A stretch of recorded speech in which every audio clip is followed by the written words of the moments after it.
is going to be the focus of the next Way of Kings. I spent a long time deliberating this, and eventually in my plotting, I just came upon kind of one of those moments you're like, this is what I need to do. So it is going to be Shalon. So the focus of the next book is Shalon, and people half of you want it to be Dalinar, half of you want it to be Shalon. Dalinar will get his book, Shalon will get her book, but there's a funny story here, because in my original outline, I named many of the books, like Dalinar's book is named High Prince of War.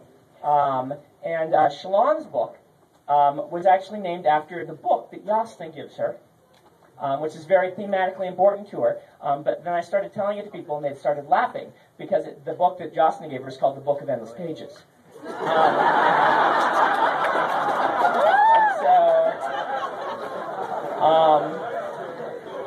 I thought that was a really cool title, but apparently that's going to give the reviewers too much fuel. So you can pretend in your head it's called that, but I'll have to come up with a different name. So the unofficial title is The Book of Endless Pages. All right, let's go back here to the dude in the goatee.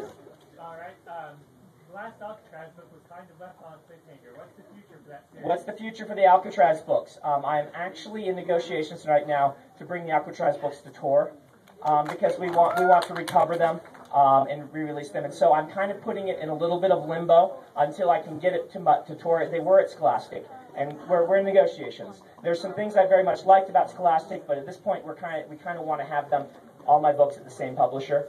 And so if we do that, we will re-release with new covers, and then I will do the last book. Okay? Was this about Alcatraz? You had a quick question. Okay. How can you release the book with new covers when sometimes the text references? Yeah. Well, I would just be able to say that, then the cover of the original cover of the second book would make sense. I can have a little addendum. Okay. All right, right here.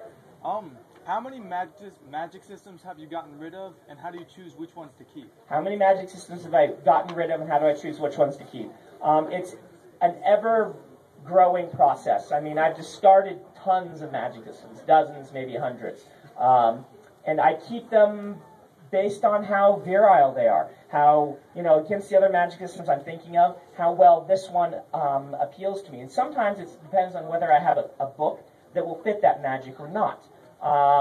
For instance, some books are very action-oriented, and some magics are not very action-oriented. And so the magic needs to fit the book, and so they just kind of keep spinning around in there until they work. Right here. For me, when I read The Way of Kings, Dalinar struck me very strongly as resembling Constantine and Judith Slevin from Anna Karenina. Okay. And Eli Stone a little bit. But I was just wondering if you had particular inspirations from classics or anything that you brought into your book. Do I have particular inspirations from classics I brought in my books? Well, I did have a degree in English, and so I read lots of stuff. But my favorite classics are Moby Dick, Les Miserables, and depending on the day, one of the A.J. and Austen books. It changes. And so those are definite influences. You can probably see some Les Mis influence, a lot of it, in the Mistborn books. Several places where I kind of consciously let myself be influenced there. I wouldn't say that the Dalinar... See, the thing is, Dalinar I started building as a character when I was 15. It was my first character. In fact, I posted on Tor.com when Way of Kings came out the page from my very first novel that I tried to write when I was 14. It was really, really bad, and it has Dalinar in it. And he's one of the few characters who has survived through all of these years from maturing and growing and things like this. The story of the brother of the king dies, and the brother must decide does he take control or does he let his nephew take control of this guy? Anyway. So a lot of things have influenced Dalinar, but I can't point to one specific influence. All right here in the green hat. With the Alloy of Law being more steampunk style and your genre of choice being more fantasy, what things have you done differently in this book from your previous ones? With Alloy of Law, he says being more steampunk-like, and I'll add a caveat here. I don't really view Alloy of Law as being steampunk, but they put goggles on the cover. I think steampunk's really popular. I don't view it as being steampunk because it doesn't fit the Victorian feel. It's much more Edwardian. It's later era, and it's based. The book is based on really 1910 New York, the feel and culture that was then. But it's really a Mistborn book. I think when you read it, you'll feel that it's more a Mistborn book than it is a steampunk book or a Western or anything. It's Mistborn. It's Alamancers with guns instead.